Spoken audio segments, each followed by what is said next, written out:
Bismillahirrahmanirrahim.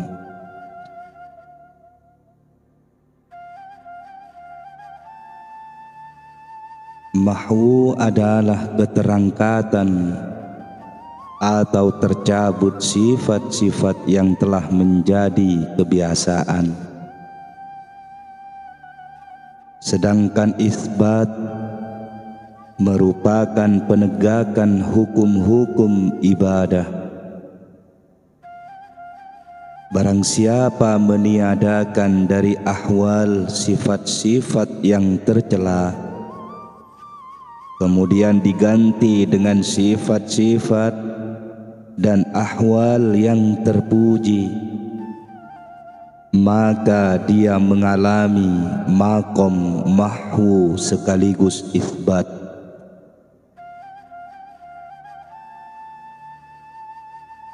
Saya pernah mendengar Abu Ali Ad-Daqqaq, semoga Allah selalu merahmatinya,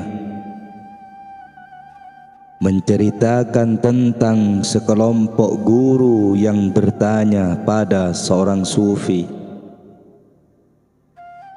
"Apa yang kamu maksud mahwu dan isbat?" Laki-laki sufi itu diam, kemudian menjawab, "Engkau mengetahui bahwa waktu mengalami mahwu dan isbat, maka sungguh terlantar dan sia-sialah seseorang yang tidak mempunyai atau tidak mengalami mahwu dan isbat." Mahwu dibagi menjadi mahwu zillah atau lenyap, mahwu ghaflah atau lupa, dan mahwu illah atau sebab. Yang pertama merupakan kelenyapan dari sesuatu yang bersifat zahir. Yang kedua merupakan kelupaan dari yang bersifat batin. Dan yang ketiga keterhapusan pangkal atau sebab dari segala yang bersifat sirri atau rahasia. Di dalam mahwu zillah terdapat penetapan perilaku. Di dalam mahwu ghaflah terdapat penetapan manazilat atau kedudukan atau pos-pos pencapaian spiritual. Dan di dalam mahwu illah terdapat penetapan keberlangsungan. Mahwu dan isbat keberadaan keduanya harus disertai syarat ibadah. Hakikat keduanya bersumber dari kudrat. Artinya mahwu adalah apa yang ditutup dan ditiadakan al-haq. Sedangkan isbat adalah apa yang ditampakkan dan diperlihatkan al-haq. Mahwu dan isbat keduanya memusat pada kehendak Allah. Allah Subhanahu wa ta'ala berfirman, "Yamhullahu ma yasha'u wa yuthbit." Allah menghapus mahwu apa yang dikehendaki dan menetapkan isbat apa yang dikehendaki.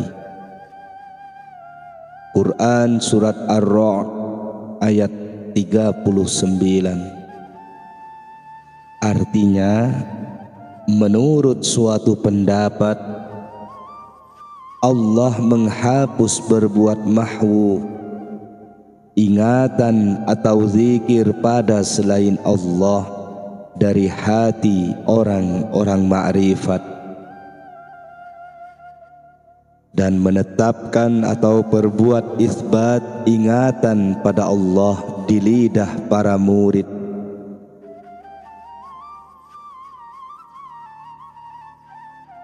Mahwu al-haq hanya milik zat yang satu, dan penetapannya atau isbat terjadi pada sesuatu yang patut dengan keadaannya.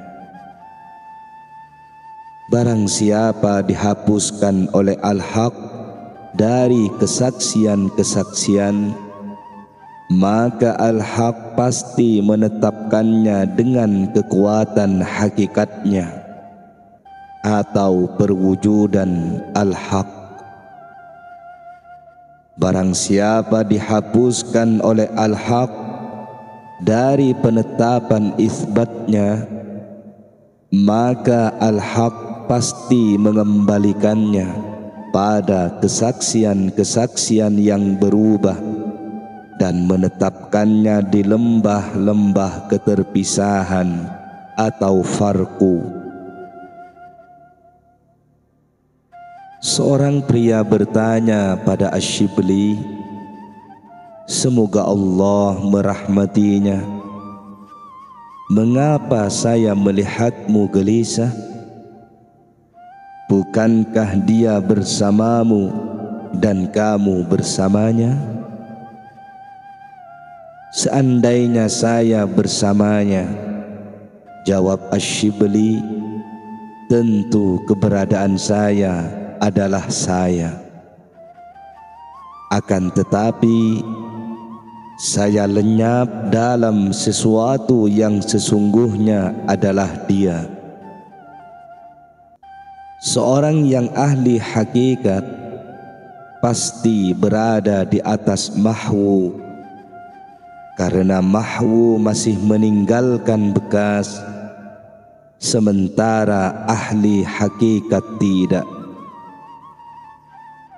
Tujuan cita-cita atau pencapaian makom spiritual kaum adalah keterhapusan mereka oleh al-haq dari kesaksian-kesaksian mereka.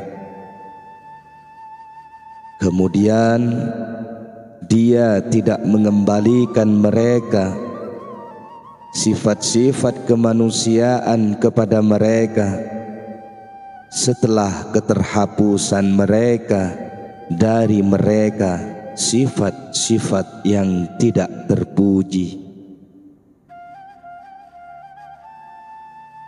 Orang awam dalam ketertutupan sitru atau tutup, dan orang khusus dalam keabadian tajalli atau tampak. Dalam hadis dijelaskan bahwa Allah jika menampakkan dirinya atau sifat-sifat dan nama-namanya pada sesuatu, maka sesuatu itu pasti tunduk kepadanya. Pemilik sitru atau salik yang berada di makom sitru berada dengan sifat kesaksiannya, dan pemilik tajalli selamanya berada dengan sifat ketundukannya. Sitru bagi hamba yang awam adalah siksaan dan rahmat bagi hamba yang khusus atau seorang sufi yang telah mencapai tingkatan khusus. Karena seandainya dia tidak menutupi mereka, yaitu orang-orang khusus, atas apa-apa yang dengannya mereka menjadi tersingkap, maka mereka pasti musnah ketika berada di kekuasaan al-haq. Akan tetapi dia menampakkan tajalli pada mereka sebagaimana menutup atau sitru mereka sehingga mereka tidak musnah. Mansur Al-Maghribi menceritakan tentang seorang fakir yang mendatangi untuk mencari pertolongan seorang Arab yang hidup berkecukupan. Lalu seorang pemuda menolongnya. Ketika pemuda ini sedang melayani si fakir, tiba-tiba dia pingsan atau sitru. Si fakir heran, kemudian bertanya pada orang-orang di sekitarnya tentang keadaannya. Lalu oleh mereka dijawab, pemuda itu mempunyai saudara sepupu wanita yang telah lama dirindukannya. Suatu saat saudaranya itu lewat dan masuk ke kemahnya atau perkemahan wanita. Namun sebelum masuk ke perkemahan, puncung pakaiannya tersingkap diterbangkan angin, dan pemuda itu melihatnya sehingga membuatnya pingsan seketika. Berapa hari kemudian, si fakir mendatangi pintu perkemahan si gadis dan berkata kepadanya dari arah luar,